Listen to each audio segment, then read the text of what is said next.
नमस्कार दोस्तों, मैं हूं ममता तिवारी और आप सभी का स्वागत करती हूं मेरे चैनल ममताज में।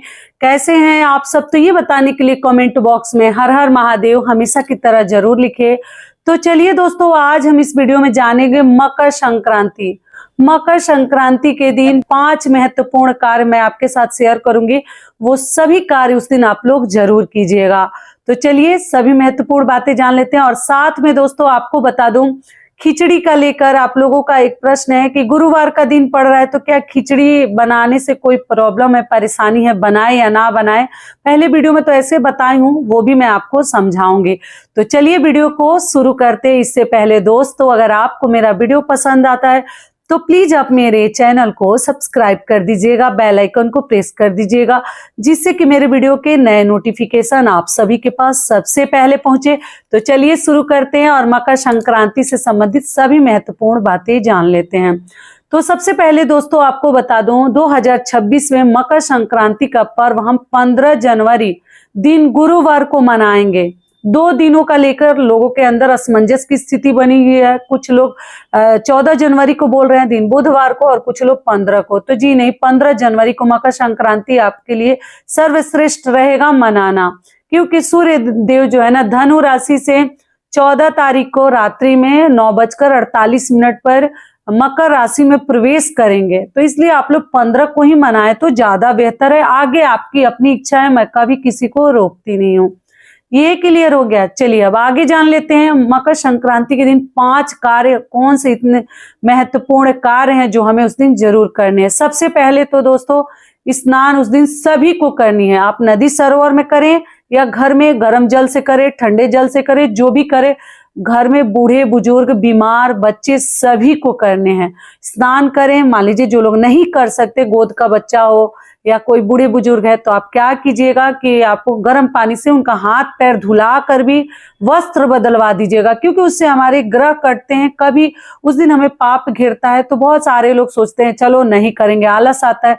हमें आलस नहीं करनी है। आप लोग जरूर उनको स्नान करवा दीजिएगा। दूसरा महत्वपूर्ण कार्य क्या है कि घर में जितने भी फैमिली मेंबर्स हैं सभी को दान जरूर करनी है। इतना दान करें या बिल्कुल थोड़ा करें, लेकिन कीजिएगा जरूर, क्योंकि मकर संक्रांति के दिन किया हुआ दान आपको बाकी दानों के तुलना में कई गुना लाभ आपको मिलता है।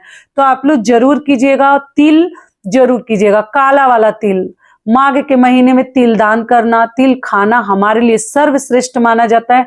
तो आप लोग चावल के साथ काला तिल और 2-4 रुपए, 10 रुपए, 11 रुपए, 21 रुपए, जितना चाहे मुद्रा हमें जरूर दान करनी चाहिए। वो भी कोई लेने देने वाला नहीं है, तो केवल काला तिल और आप लोग पैसे का दान करके दान पेटी में डाल दीजिएगा। तिल कहीं पर जैसे मिट्टी में डाल दीजिएगा, उपज जाएगा, या पक्षियों को खिला दीजिएगा।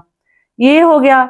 तीसरा कार्य क्या है कि मकर संक्रांति के दिन दोस्तों गुरुवार पड़ा है, तो जरूरत ना पड़े तो बाल मत धोइएगा। हर महिलाएं, हर लड़कियां ध्यान रखेंगी कि उस दिन हमें बाल नहीं धोनी है गुरुवार के दिन पड़ने की वजह से।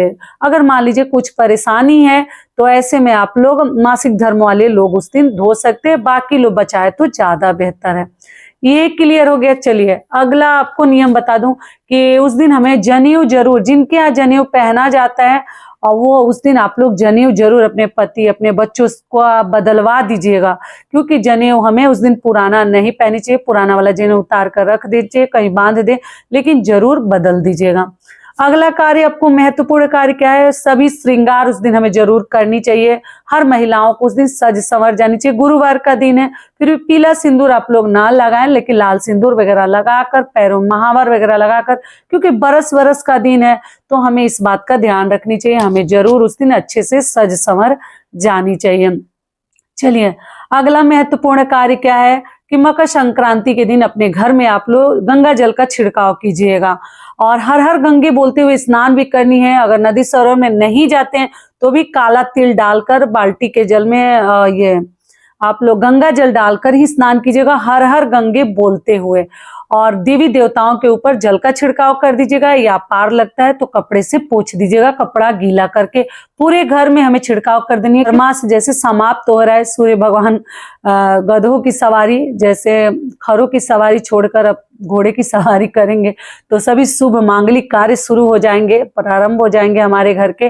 तो आप लोग ये सभी कार्य कर लीजिएगा। बेडशीट वगैरह अगर बदलना है तो आप लोग बुधवार को भी बदल सकते हैं, सड़तीला एकादशी के दिन भी बदल सकते हैं, क्योंकि गुरुवार के दिन अगर कपड़ा वगैरह ना धोए तो ज्यादा बेहतर है, पानी से निकाल कर डाल सकते हैं। सर्फ साबुन तो नहीं यूज करनी चाहिए। और मान लीजिए इमरजेंसी में कुछ करना ही पड़े, धोना ही पड़े, तो आप लोग धो सकते हैं। अगला कार्य क्या करनी है, एकदम कोरा साड़ी वगैरह तो खरमास ऐसे समाप्त हो जा रहा है। अगर पहन रहे हैं तो ठीक है, पहनिएगा, लेकिन पहनी धुली हुई थोड़ा नए ही वस्त्र हमें धारण करनी चाहिए, नया टाइप से, बहुत ज्यादा पुराना ना पहने। और भगवान को उस दिन भोग जरूर लगाइएगा दोस्तों। खिचड़ी आपके घर बनता है तो खिचड़ी का, या दही चिवड़ा, तिल के लाई का, ये सभी चीजें उस दिन जरूर हमें भगवान को भोग लगानी चाहिए। ठीक है, बरस बरस का दिन बहुत भाग्य से आता है, तो आप लोग लगा लीजिएगा। जो लगाने लायक है वो लगाएंगे, जो नहीं लगाने लायक है वो अपने बच्चों से, अपने जैसे पतियों से आप लोग भोग लगवा दीजिएगा। ये हो गया।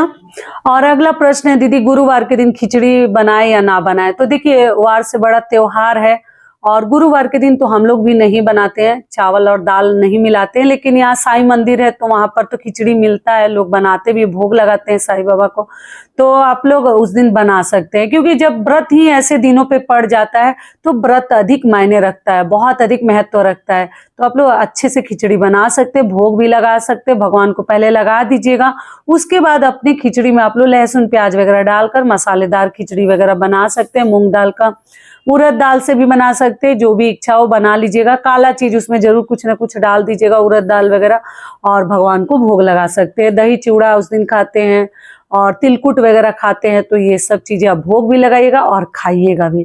ठीक है, और गर्म ऊनी वस्त्रों का दान भी कर सकते हैं।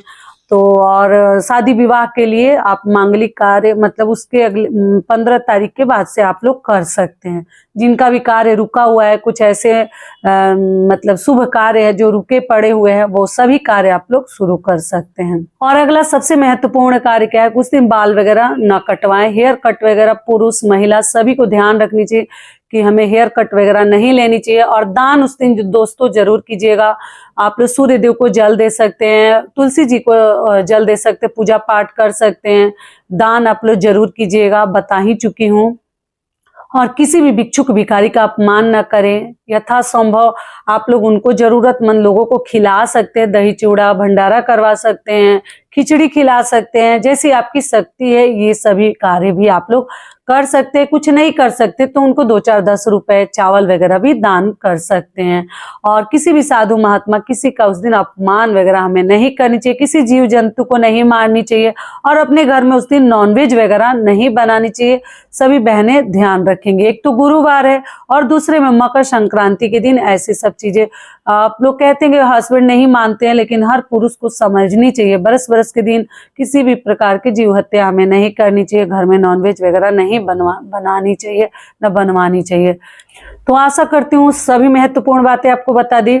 और दोस्तों ध्यान रखिएगा कि आप लोग जैसे मुख में सबसे पहले तिल का ही सेवन करें, वो काला तिल हो या सफेद तिल हो, लेकिन सबसे पहले हमें तिल ही खानी चाहिए।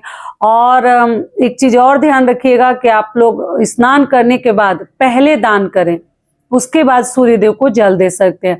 अगर नदी सरोवर में जाते हैं तो पहले सूर्य भगवान को जल दे लीजिए, उसके बाद भी दान कर सकते हैं। लेकिन घर में स्नान के बाद बहुत सारी चीजें हमें नहीं छूनी चाहिए, तो उससे अच्छा है कि पहले दान कर लीजिए, उसके बाद आप अपने घर के बाकी कार्य कर सकते हैं, जल दे सकते हैं, पूजा पाठ कर सकते हैं।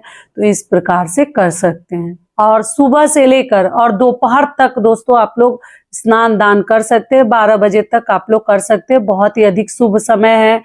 और शाम को रात्रि में 14 तारीख को सूर्य देव जैसे मकर राशि में प्रवेश कर रहे हैं, धनु राशि से आपको बता ही चुकी हूँ। तो आशा करती हूँ ये वीडियो आप लोगों के लिए बहुत अधिक लाभकारी होगा। फिर मिलती हूँ एक नए वीडियो में, तब तक के लिए नमस्कार। स्वस्थ रहिए, सुरक्षित रहिए और जहां कहीं भी रहिए खूब खुश रहिए। धन्यवाद।